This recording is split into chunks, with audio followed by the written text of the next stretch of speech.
have a lot of tabs open, which is not ideal. Oh, I'm sorry. Did I break your concentration?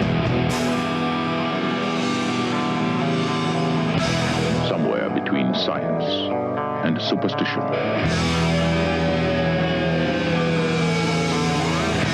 We have such sights to show you.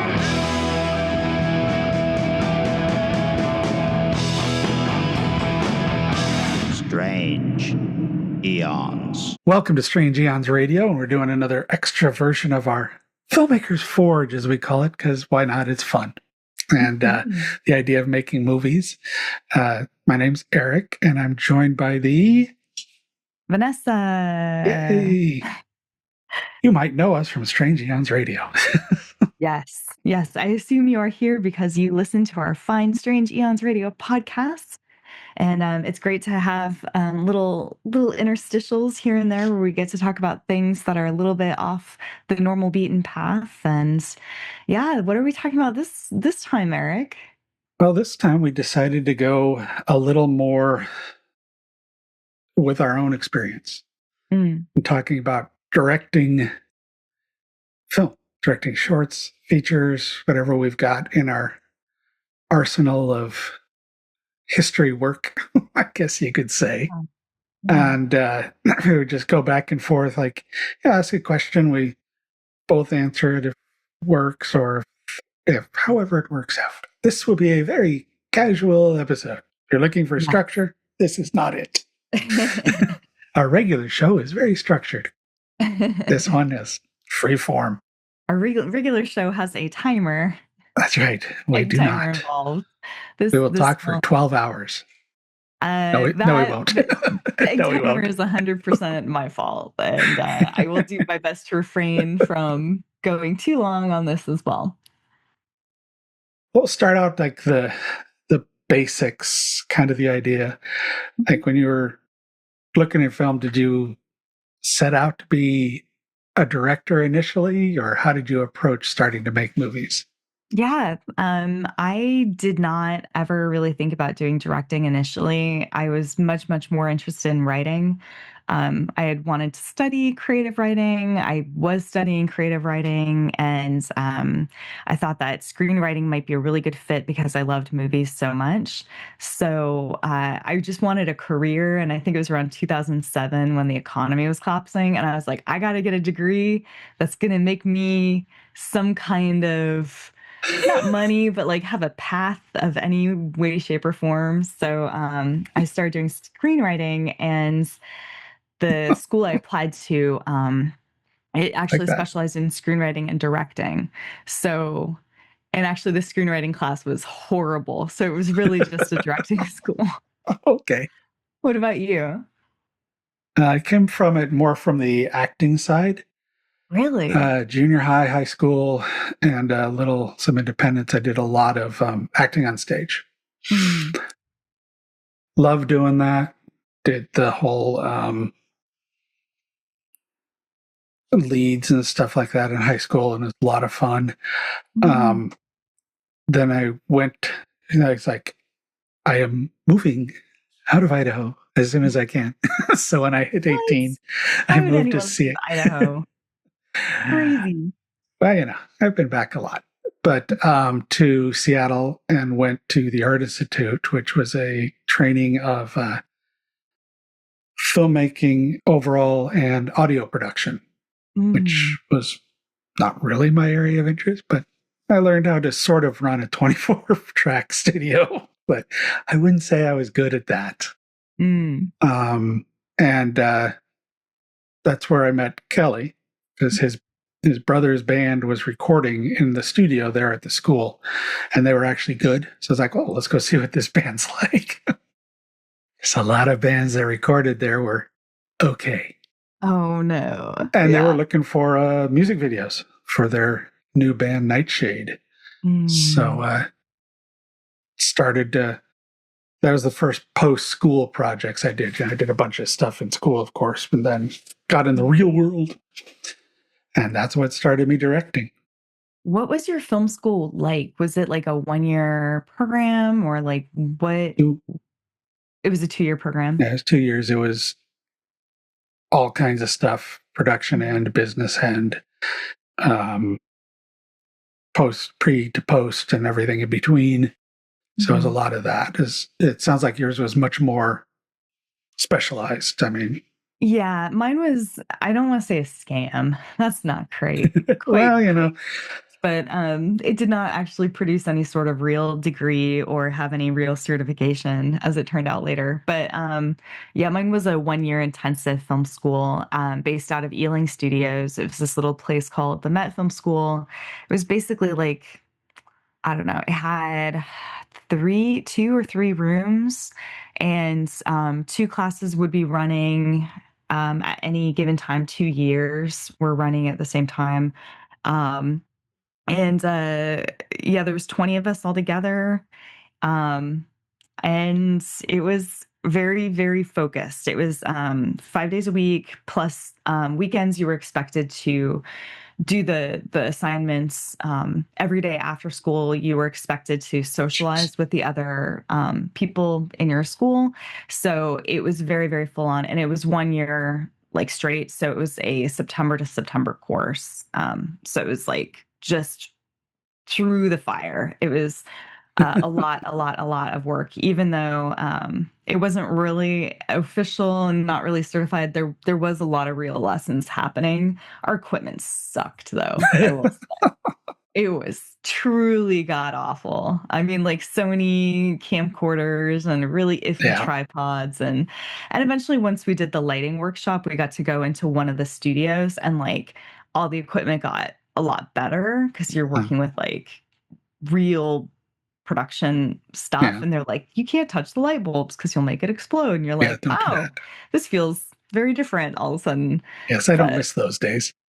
no. Yeah, we had 3/4 inch tape was the gear they had, and so the cameras were freaking gigantic. Wow. But no, it was all still video. Yeah.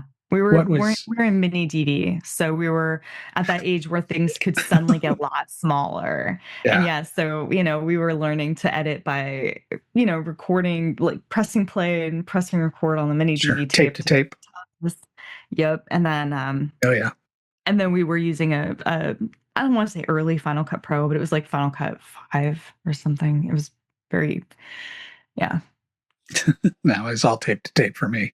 Mm. What was your first directing creation? Yeah. Well, just like you did a lot of film school projects. And then when I graduated from film school, I started working at this place called Net 1-to-1, which eventually kind of became Film 1-to-1. And it had hundreds of websites, and my job was to just make film for the websites. And one of my old teachers from the film school, who, by the way, I was one of like 3 girls, and I was the only girl who spoke English in my class. So Wow. it was very male oriented. Everybody wanted to be the next Tarantino, but it was in England, so everyone's British, and they're all like, yeah, Tarantino's awesome, but I'm from England. I don't understand action films that well. And one of the tutors was this Australian guy. He ended up working at the company I was at, and he put together this initiative where we could pitch to make a film, a short film, and that they would pay for it. And so I put together some pretty good pitches. One of which you know of. It was a short film about a girl who had antlers, and she was basically very different than everyone around her. Mhm. And the guy didn't choose me. He chose a South African guy who was not even at the company full time. And it made me so mad. And I was so frustrated and pissed off that I decided I was going to make this film no matter what. And Nice. just to stick it to these dudes who just passed me up for really not a good reason, not a solid reason. Um, and my film got made, and they actually never spent a dime on that guy. The guy never got his production put together. So my first film was a little thing called my first film outside of film school is a little short called Heart, Yeah. which ended up doing okay, did some festival stuff. It was a silent film because I couldn't pay the audio guy. So, but I could pay a musician. So, Yeah, I think that won an award at a festival I was involved in. yes, Yeah, yes. yeah. I still have it. I still have it Oh, around cool. somewhere. Yeah. Yeah, the first short film to win Best Short Film at Maelstrom International Fantastic Film Festival. Was it the first? Yeah. Oh, Yep. it makes my heart. I still have the poster for Maelstrom as well. That's where I met Eric, was through Maelstrom. You can see some of the videos we're talking about here and some of our work at Strange Eons TV and YouTube. We've got a bunch of our shorts posted. So Mm. let's move away from nuts and bolts. I was thinking, when you're directing, do Yeah. you have like a philosophical way of thinking of directing or a style that you work towards achieving when you're working on a set? Yeah, that's a really good question because I think a lot of directors have different methodologies, and some are trained in a really specific way, and some people kind of pick things up intuitively as they go. I was very heavily trained because of the school I was at, so the directing program was actually really, really good. They would throw there was a period where we got actors, just really random people they would hire, thrown at us day after day after day after day, and we would have to work through things, and they would tell us things like use adjectives, don't result direct, don't say, okay, I need you to cry, I need you to scream, say it like this, like that was all like a no-go. So I think I just kind of naturally leaned more and more into the style of trying to manipulate the actors into an emotional space and try to lead them spaces rather than push them in them, and allow them to have room to develop characters as they go.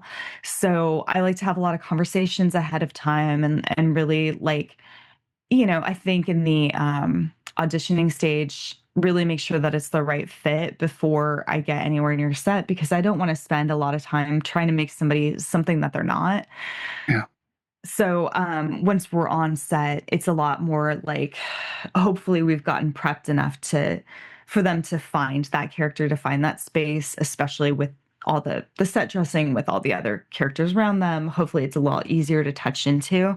But, my approach is a little bit more, hoping that they develop and they find this space rather than me pushing, but I'm there to guide them for when they get lost. I'm there to answer any questions that they have. I'm there to I feel like I'm more of a spirit guide than I am a than I am a czar on the set. What about you, Eric? What is your style of directing? Well, actors, they're cattle, right? Just kidding. I freaking love actors. I Yeah. absolutely love working with actors because they can be, in the best way possible, absolutely batshit crazy. Oh yeah. And I love that. That's what I like about working with actors. And that's a lot of where it comes from is I just enjoy being around them and working with them and figuring out, even on most of the feature I would and stuff like that, we did rehearsal times. We came in and we did weird stuff and just generally worked together. I've got an actor that's probably been in everything I've done since my first big short. And so he's shorthand. We're great. I just say something and he flies with it and makes it so much better than I was thinking. He's like, yeah, that's great. And that's where I think it's really cool when you work with somebody to that. And that can happen in a short film in a couple days or hours. However, I mean, it's amazing how quick that can happen when it sounds like you do it too, where you're open to just being there with the person with the acting and understanding that acting's the hardest part of acting, I feel, is to make sure, or the hardest part of directing actors is to make sure they feel protected. Yeah. because nobody wants to come off as being bad at what they're doing. I was going to say nobody comes off an asshole unless that's what you're going for. Then yeah, you want to. But I mean, they don't want to look foolish. They're Yeah. they're the faces of what's going on, and they're the front end of where everything happens. And my technical knowledge is good enough to get me in trouble. I can run a camera. I've DP'd some stuff. I've done that. Yeah. But man, it's so much better when I get Stefan from The Connoisseur I've worked with several He's times. incredible. Yeah, you have such a good find with some of your crew is absolutely exceptional. Great people. I again, that's the whole idea for me is this should be a fun, relaxing environment. If there's something intense when the camera's on, it doesn't translate into uncomfortable tension on the set. As directors, we set the tone, and intentionally or not. So I think I need to be really aware of what we're doing, why we're doing it, how we're doing it. I don't know, maybe this happens to you on set too. Like when I'm on set, I tell my AD or whoever, it's like, you need to call lunch because I don't pay any attention to breaks or lunch. I get lost completely. Do you do that too? Yeah, I 100% am not going to be keeping track of time. And that is not going to be my job. That's what an AD is there for. That's, Yes.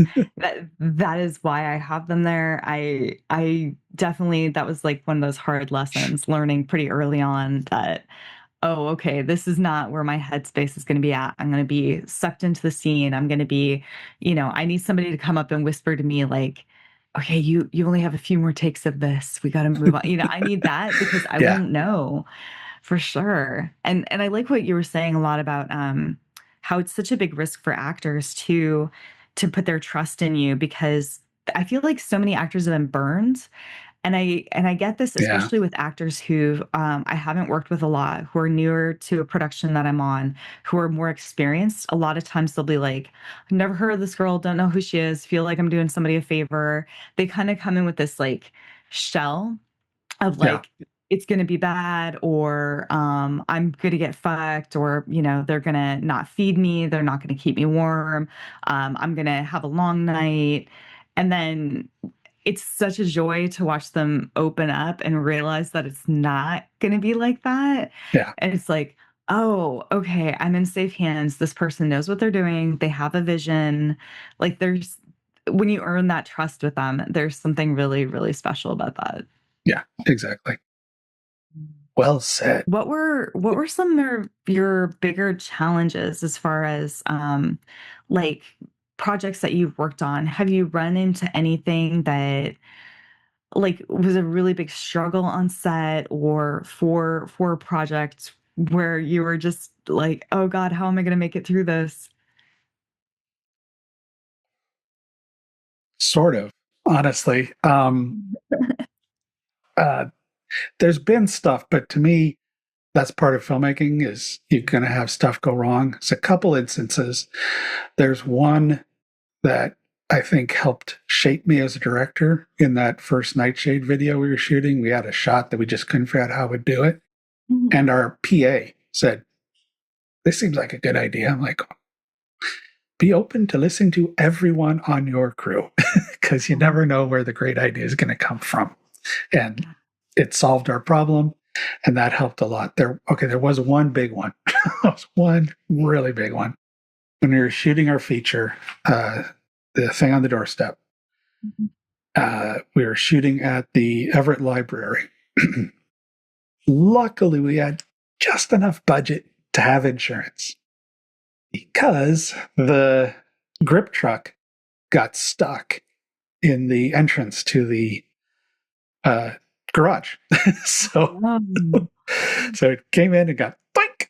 And they're like, okay, so we're in the process of like letting air out of the tires and people standing on the back. There's two exits. Some dumbass decided he had enough room to drive around the truck. Oh, And no. at that point, the truck, I don't remember exactly how it happened. Like the truck released, but then the little thing that covers the gate fell and hit this guy's car. Oh my God. And luckily we had insurance because I was talking to the insurance company and they were he basically was trying to say that his entire car was totaled and wanted a payout for the whole value of his car. Oh my And the God. insurance company went, "You got a dent in your hood. Yeah. Here's $300. Go get it fixed." Yeah. So that was probably the largest not related to what's in front of the camera Mhm. problem I've run into. I'm Yeah. sure you have a story or two. There's a lot. There's a lot. Yeah, I mean, I feel like the first, like, really bad one I ran into was on an early short film. I think it was my senior film in film school, where I was shooting in a park, and I didn't think about things like bathrooms. Oh, Yeah, we lost so much time having to ferry people back and forth to, like, the nearest bathroom, which was we were shooting in a park that was like a cemetery. It was maybe, oh my god, it was like 5 blocks away.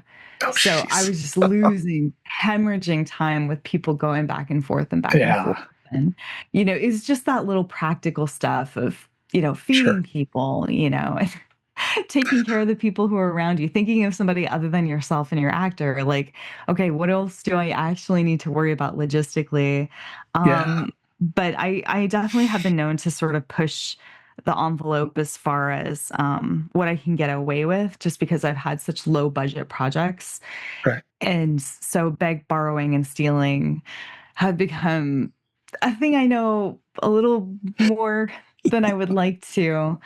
I had one project where literally everything was absolutely, going wrong, and it was like, "Okay, I've gotta borrow a person here. I've got to, lie about this. I've gotta see if I can get away with this thing." But I think the thing that worked out the best for me was also, again, on Heart, where I couldn't find a deer enclosure, and I needed deer in my film for my deer film. Sure.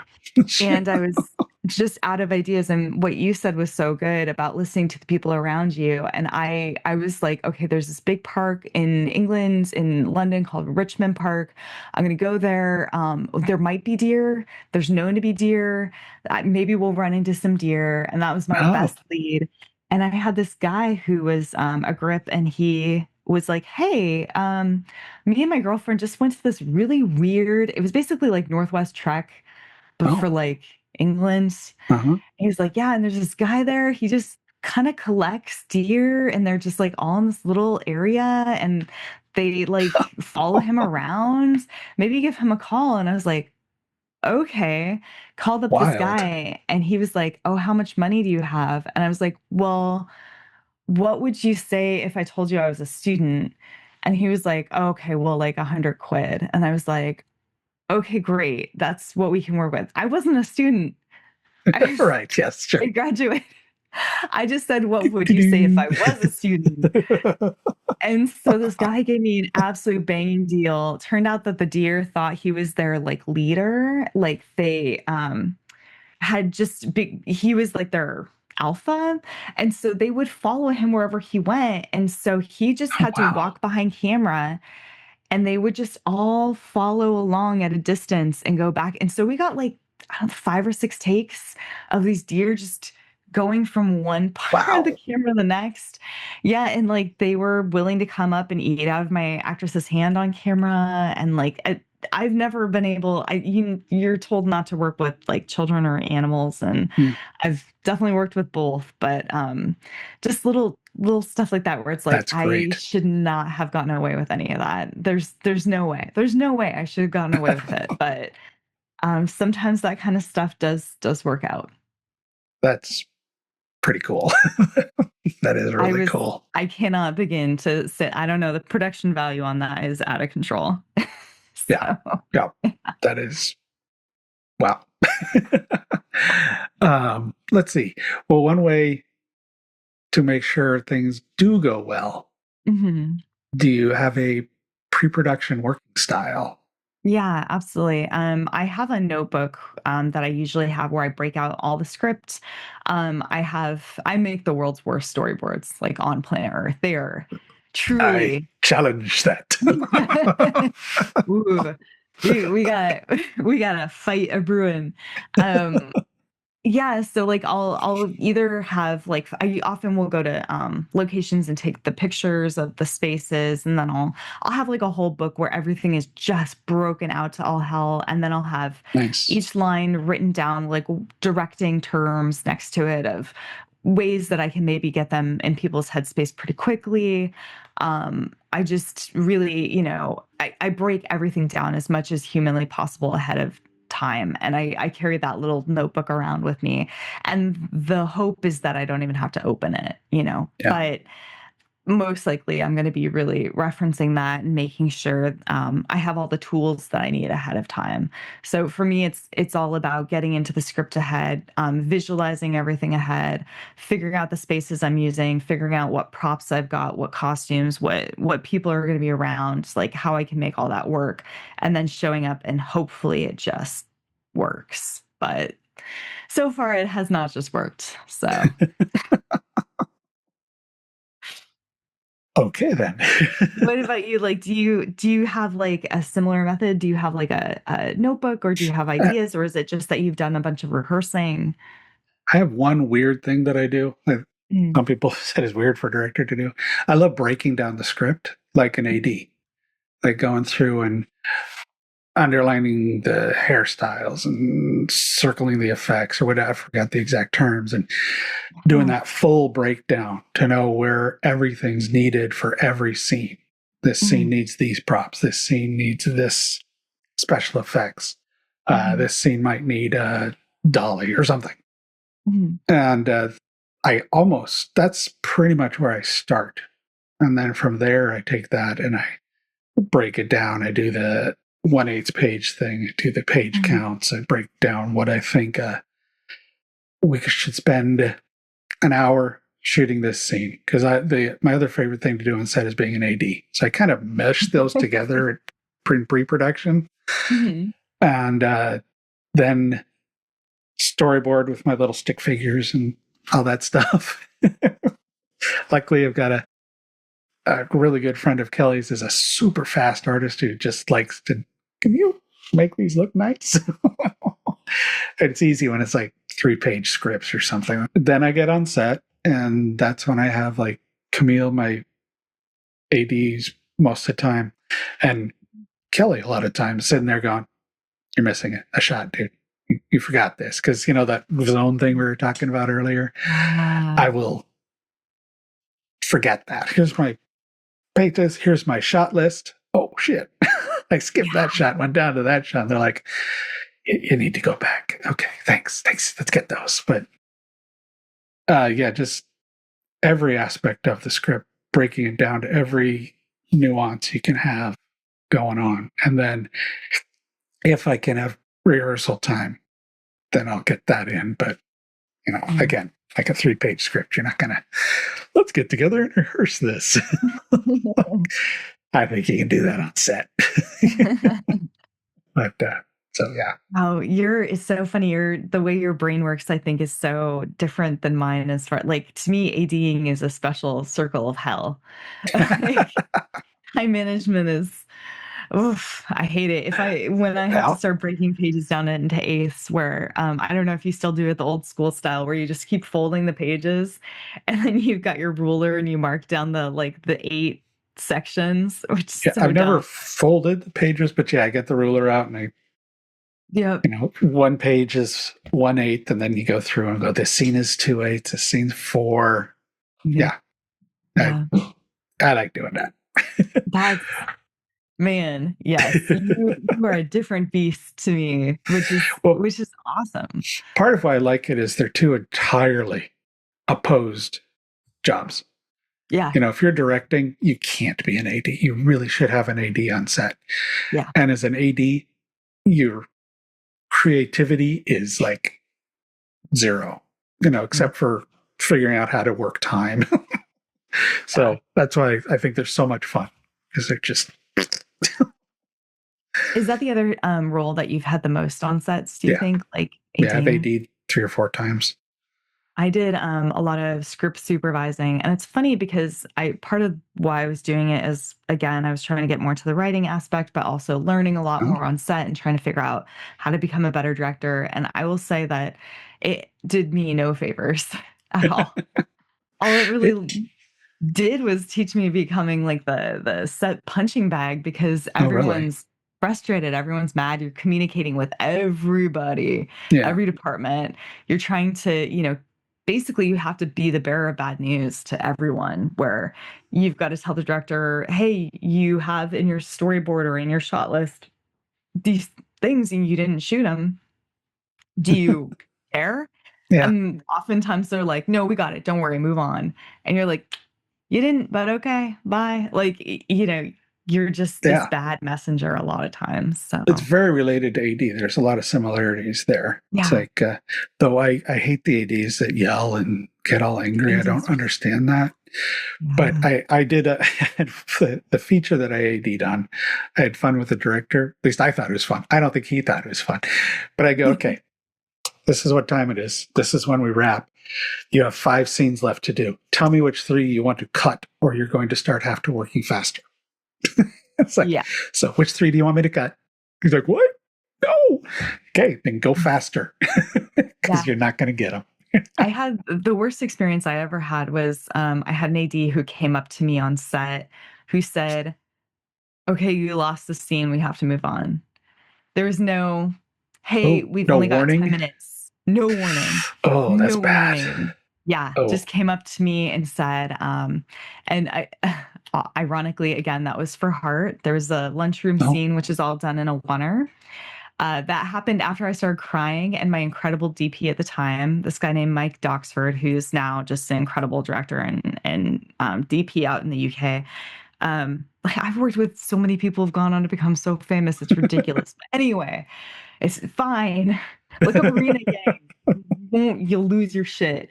She There does you like go. Beyonce music videos. But anyway, Oh, Mike, jeez. I know. Mike was like, "Hey, it's gonna be okay. Your AD's an idiot. Let's not say we lost the scene that you need for your story to make any sense at all. Let's shoot it in one.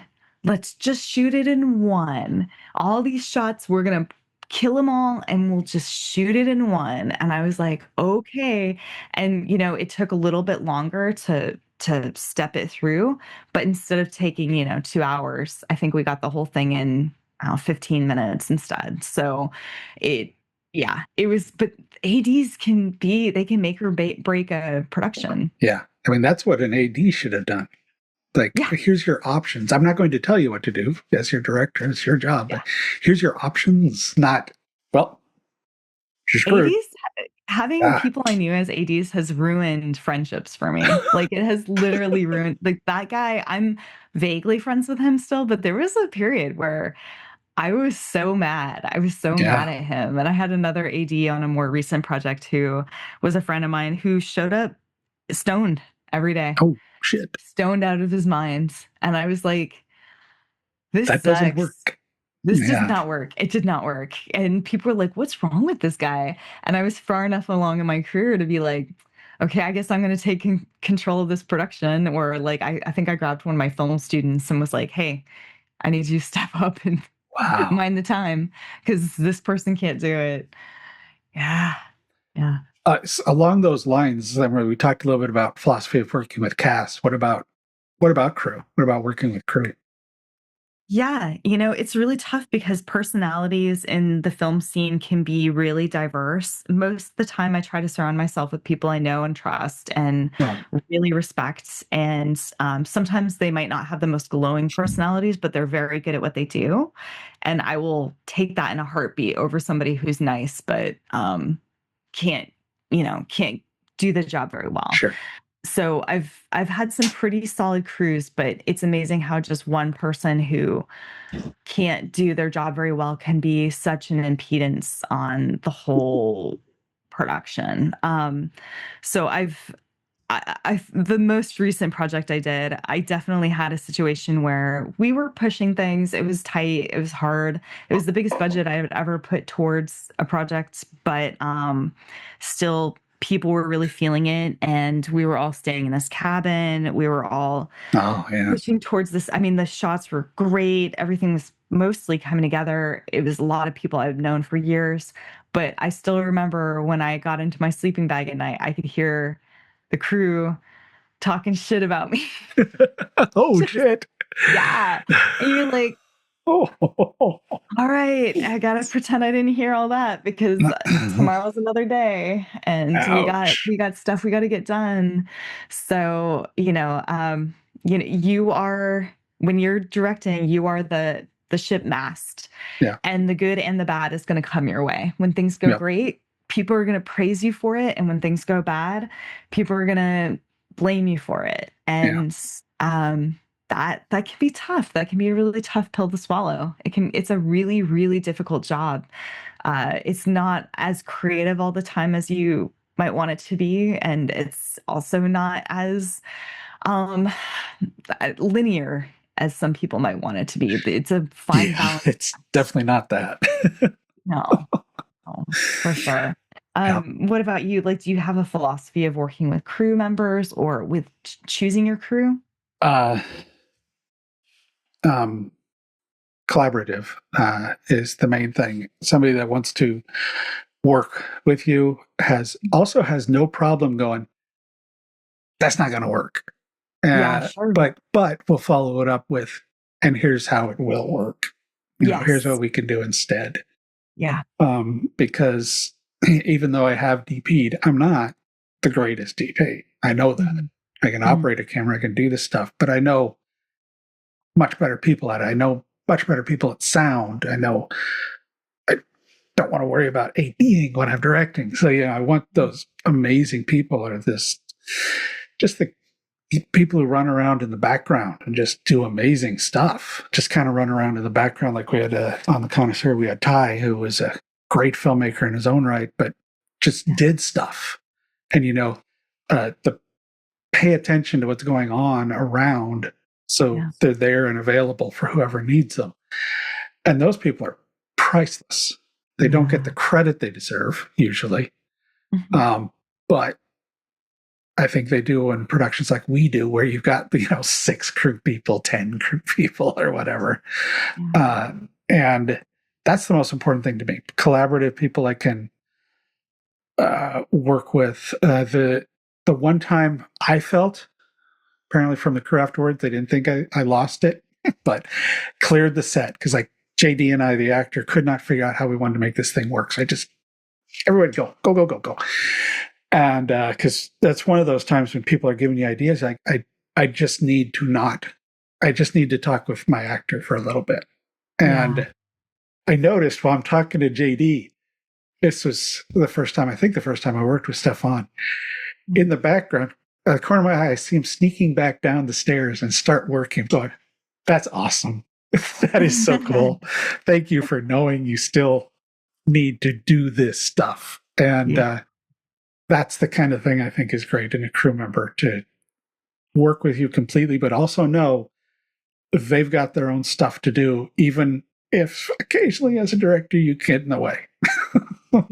There's I think that's the difference between local, like Seattle people and LA people. This is there's a director who has become she's become a thing in her own right. Megan, I always want to say Griffith, but it's Griffin. Anyway, Megan, who she coined the term for a local Seattle crew as Crewtopia. And I knew a lot of the people that she was referring to, and there were some really solid people there. But in LA, everyone kind of maintains their lane. And it's very, there's unions, it's very important you don't go outside of the thing that you're focused on. And there's so much value to that. But there's also so much value to having a small crew, a small team of people who, like I said, on the last thing I worked on, I had that film school student she was a student of mine. She just rose to every occasion. She was there with, blood packs. She was there watching the clock and timing things. She was there focusing, helping with focus when the AC had to step away for a minute. She was just there and there and there and there. And you're just like having those superstars around you where you're just like, if I didn't have this person stepping up in every moment to fill in the gaps that just no one would have seen were around. That's just an incredible, incredible thing. And I think that is very specific to these smaller crews where people really care about the vision. Yeah. Very true. Let's So see. what out of all of the projects that you've worked on, what do you think has been your favorite out of everything you've done? I mean, I feel like you've done much bigger projects than me. I don't know if I've done more smaller things, but you've done more large scale things overall. Couple So features. Yeah. yeah, you've done a feature. I have not done a feature. 2, technically. Jeez. Uh, the other one was a documentary about a late 60s Yale Summer High School called Walk Right In. So it's very different. I was given a co-director credit on that for some stuff I did, but I was more producer on that one, producer, editor. I mean, that's the problem. I'm my own worst critic. The Connoisseur is probably my favorite, fully realized from the way it looks to the things that happen. Short I've done. Yeah. Features are tough. There's just so much going on that you watch for what all the stuff that went wrong. It's tough. The Lovecraft we did was also a lot of fun, which is just a parody of the Love Boat with Lovecraft. But it's hard to say. It's just so. How about you? Yeah, I think you're right. I think it's really tough because each project has its own shining moment. Yeah, that too. Yeah. Yeah, I remember at the end of shooting Heart when we had it all done, I had this moment where I was like, I could be struck by lightning and die and be fine because I did what I wanted to do. I finished this thing and I'm really proud of it. And, even though there was so many things that went wrong with it. And when I was shooting, I had a slightly similar feeling when I shot, I can't remember the name of it now, the alien short film that I did. Where it just really came together so much better than I even thought it would. That was another one where I don't think I had a single crew member who wasn't incredible. Everything just came together. We were on time. We were ahead of schedule. Everyone was fed. Everybody was happy. It was we were shooting out of the place I grew up, which is a scary cabin at night in the woods. Oh, right. Everyone got to get freaked out by my mom's strange dog collection. And I had a friend of mine named Adam, who was like, he was DPing on that one. And he had a ladder up on my roof. And I'm like, somebody's got a ladder on my childhood roof, attaching a light into my mom's bedroom to Wow. dreams coming true.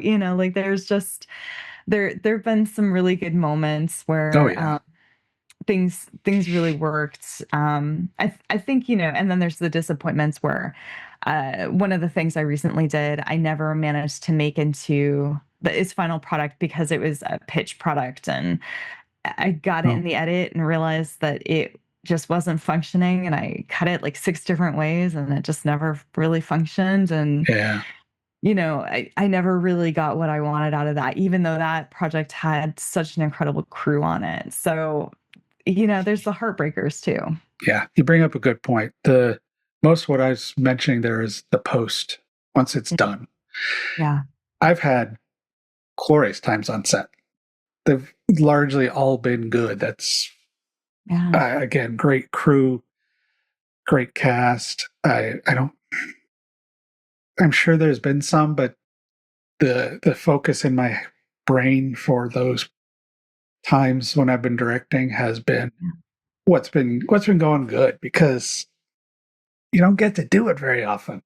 Yeah. You know, Yeah, that's true. That's true. It's such a joy because it's, like, so rare. Because having the funds and having everything fall into place, it's it's a little, it's lightning in a bottle. It doesn't happen all the yeah, time.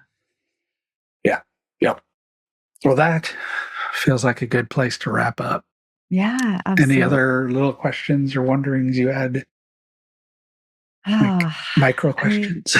I feel like you and I are both very experienced in the post end of things too, and I think that's what Yeah, a lot of people know us for or realize that we do a lot more of. And I'm yeah, wondering if that has helped you or given you a leg up in any way as far as directing or filmmaking has gone.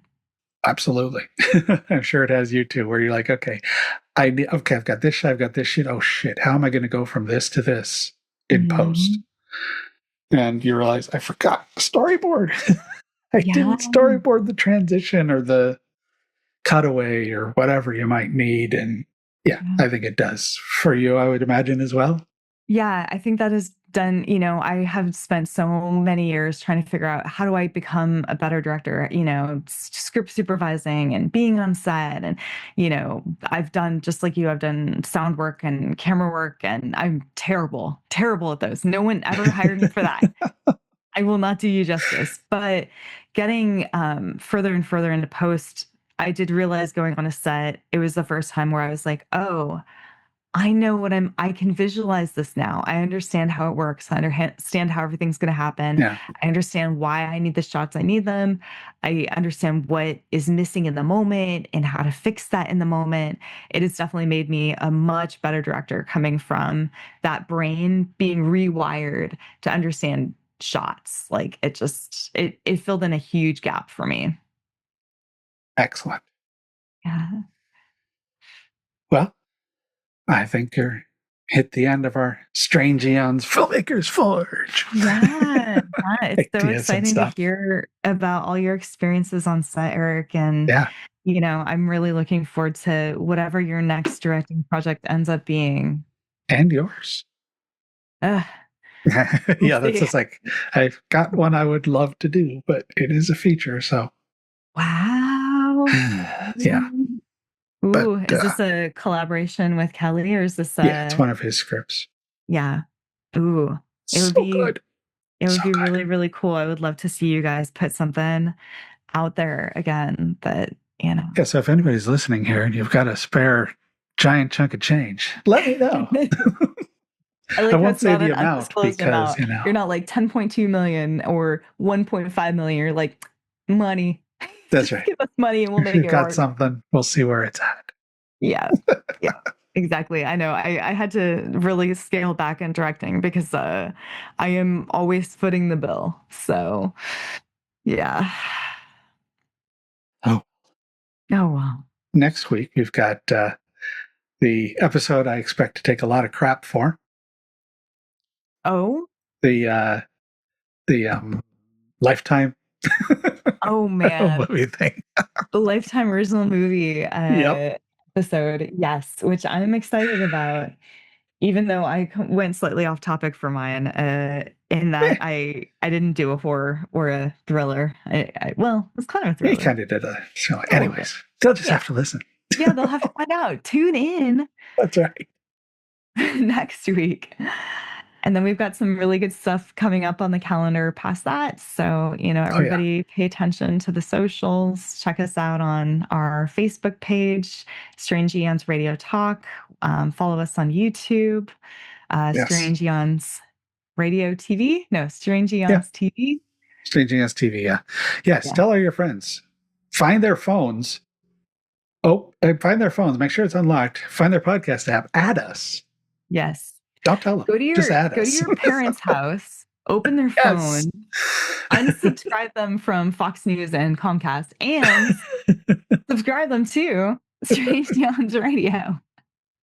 While you're at their house, change their settings on their TV, please. We don't need that extra sharp soap opera look. That's right. Just, Oh, yes. Turn Yes. off, turn off smoothing or whatever it's called. Whatever it's called. Yes. Yeah, turn that off. Do everybody a favor.